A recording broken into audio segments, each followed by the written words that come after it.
At long last, the Civil War is over, and that means it's time for the era of Reconstruction. And I'd love to tell you that the war itself settled all the problems between the North and the South, and that Reconstruction was like the bonfire on the last night of summer camp where everybody cries and talks about how much they love each other. But it turned out it was more like a bonfire where everybody picked up the burning logs and started throwing them at each other. So I reckon we ought to talk about it, and if you're ready to get them brain cows milked, let's get to it. Okay, now the first thing you need to know is that there were two major competing plans for how the process of Reconstruction should play out. And at the highest level, the main difference between the two plans is how each one viewed the defeated Southern states. First was Abraham Lincoln's 10% plan, and this plan was very lenient and set the bar pretty low for the Southern states to re-enter the Union. And that's because Lincoln's view of Southern secession was that it was never a constitutional possibility to begin with. Therefore, by Lincoln's reckoning, the Southern states never actually broke away and formed their own nation, but rather they were just rebellious states that remained in the Union throughout the war. So even as early as 1863, Lincoln was working with his advisors on a plan to rebuild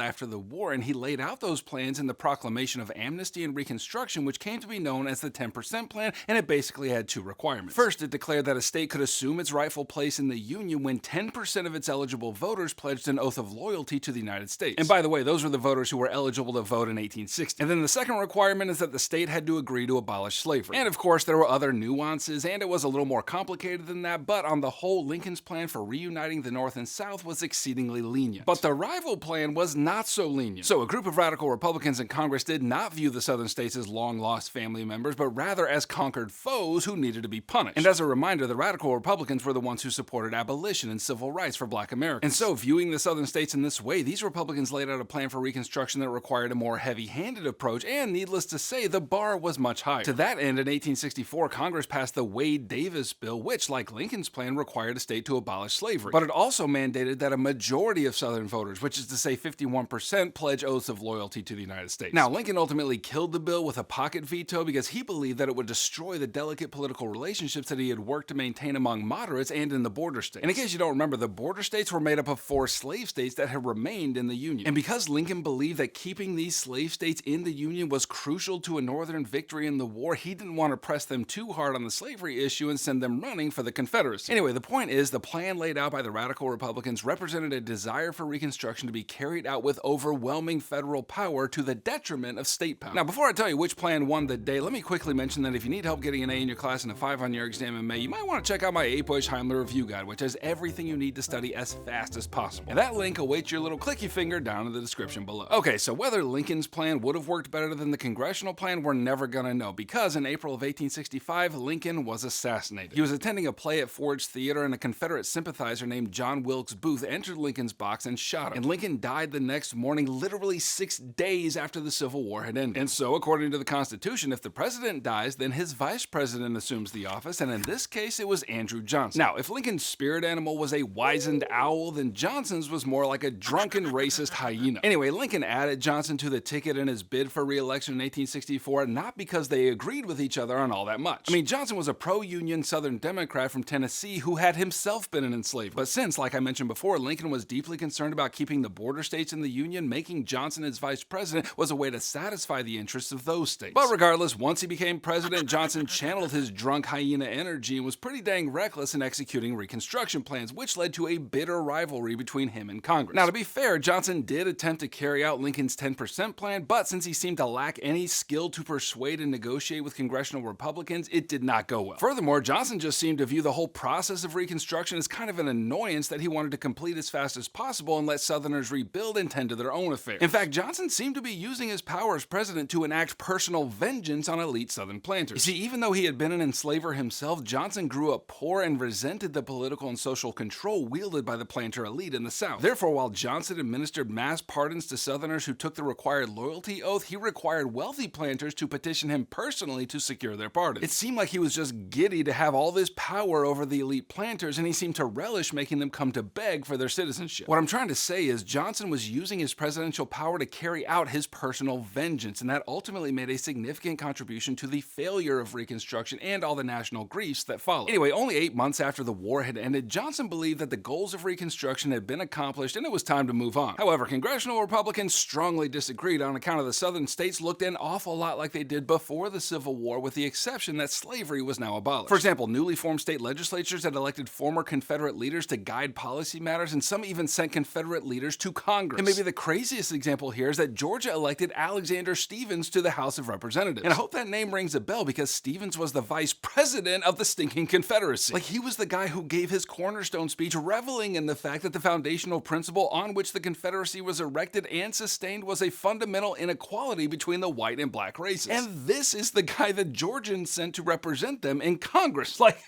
what? Additionally, several southern states passed a series of black codes that severely restricted the civil rights of black Americans, which in some cases differed very little from the conditions of slavery. So the point is, President Johnson looked at all those developments and was like, well, all right, South looks pretty good to me. Let's move on. But the radical Republicans were having none of it, and they were about to take control of Reconstruction quick, fast, and in a hurry. So in the midterm elections of 1866, radical Republicans won big time, and as a result had 2/3 of the seats in Congress. And in case you're a little fuzzy on Article 1, Section 7 of the Constitution, 2/3 is the amount needed for Congress to override a presidential veto. And with that power now in their hands, radical Republicans were ready to take Reconstruction away from the president and make it an entirely congressional process. Moreover, they sought to continue Reconstruction by means of federal power, since allowing states such leniency was clearly not getting results under the turd Andrew Johnson. And then moreover, these Republicans further consolidated their power by refusing to seat former Confederates who had been elected to Congress by the southern states. And there were two strategies they used to complete their vision of Reconstruction. First was the passage of 3 amendments to the Constitution. The 13th Amendment formally abolished slavery in the United States, and it was ratified in 1865. Now, as I mentioned before, ratifying this amendment was a requirement for southern states re-entering the Union. And technically, this amendment was ratified before the whole congressional takeover of Reconstruction. However, as I mentioned earlier, it turned out that the southern states could ratify an amendment abolishing slavery and then go right back to stripping black southerners of their rights, like we saw with the passage of the Black Codes. Anyway, the next 2 amendments sought to correct this kind of nonsense. The 14th Amendment was ratified in 1868 and established birthright citizenship for the formerly enslaved, while also mandating that American civil rights could not be infringed upon by states. And that last part is important because prior to the passage of this amendment, the civil liberties outlined in the Bill of Rights were only protected from federal intrusion, not state intrusion. And so this amendment was important to the Republicans since some of the major civil rights legislation they had passed was vetoed or otherwise frustrated by an embittered and sassy President Johnson. For example, they passed 2 civil rights acts which defined the terms of citizenship and outlawed racial discrimination. But seeing how easily such legislation could be ignored and thwarted, Republicans worked to include the substance of these laws into the Constitution itself, where they would be much harder to sidestep. And then the 15th Amendment was ratified in 1870, which guaranteed voting rights for black men. And yes, just black men, and I'll tell you more about that in a moment. Okay, and then the second tactic Republicans used to carry out Reconstruction was to impose martial law in the South. So in 1867, they passed the Military Reconstruction Act, which divided the South into 5 military districts. Soon after, federal troops were sent to occupy the South in order to ensure that the requirements for Reconstruction were being upheld and that racial discrimination resulting from policies like black codes could not occur. And as a result of these heavy-handed tactics, all the states of the former Confederacy had met the requirements and rejoined the Union by 1870, but they resented such disciplinary tactics. Okay, now come back to the 15th Amendment for a moment. Remember that it recognized the right of black men to vote, and this was pretty universally cheered by America's black population. But as it turned out, some women's rights advocates were not so giddy about it. So recall that women played a significant role in the abolitionist movement before the war. And then after the war, abolitionists, many women included, created the American Equal Rights Association, and its members worked to ensure that emancipated black Americans had equal access to their rights. However, when the association meant to consider how best to support the ratification of the 15th Amendment, things got ugly quick, fast, and in a hurry. And that's because the 15th Amendment protected voting rights from racial discrimination, but not gender discrimination. So women like Elizabeth Cady Stanton argued against the 15th Amendment because she believed that by furthering the rights of black men, the rights of women would be further ignored and eroded. And she even used racial arguments to make her point. She said that it was an outrage that even the poorest and least educated black, Irish, Chinese, or German citizens could vote. Like, shouldn't the vote of an educated white woman count more than that? However, on the other side of the debate were folks like Frederick Douglass, who argued that extending the franchise to black men was a necessity and would likely speed up the process for opening the franchise to women. Well, as it turned out, Stanton and her ally Susan B. Anthony refused to back down on this issue and broke away to form the National Women's Suffrage Association. And this all-female organization protested loudly against the ratification of the 15th Amendment, but once it passed, they got to work advocating for another constitutional amendment that would recognize women's right to vote. And I'm sad to tell you that it would be something like 50 years before that became a reality, but we'll have to pick that up again in Unit 6. Well, okay, you can click here to watch my other videos from Unit 5, or you can click here to get my APUSH Heimler review guide, which has everything you need to study as fast as possible. I'm glad you came around, and I'll catch you on the flip-flop.